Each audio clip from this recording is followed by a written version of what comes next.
এই জুমার দিনের মর্যাদাটা আল্লাহ তাআলা সর্বপ্রথম ইহুদিদের দিতে চেয়েছিলেন। কাদেরকে? ওরা এটা নেয় নাই। ওরা নিজেদের জন্য শনিবারকে ওদের অ্যাসেম্বলি ডে বানিয়েছে। ওরা বলেছে না, আমরা শনিবারে ইবাদত করব। এই দিনটা আল্লাহ তাআলা নাসারাদেরকে দিতে চেয়েছে, তারাও নেয় নাই। তারা রবিবারকে তাদের ইবাদতের দিন হিসেবে চুজ করেছে। অবশেষে আল্লাহ তাআলা আমাদেরকে এই দিনটা দিতে চাইলেন, আমরা কোনো কথা ছাড়াই গ্রহণ করলাম আর ধন্য হয়ে গেলাম।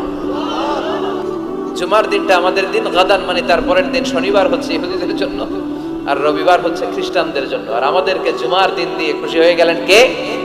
আবার বিশ্বনবী বললেন, জুমার দিনটা এমন দিন, এই দিনে আল্লাহর পক্ষ থেকে বিশেষ ফেরেশতারা মসজিদের সবগুলো দরজার মধ্যে দাঁড়িয়ে যায় এবং জুমার নামাজের আগ দিয়ে খতিব সাহেব আসার আগ পর্যন্ত লিখতে বসে যায়।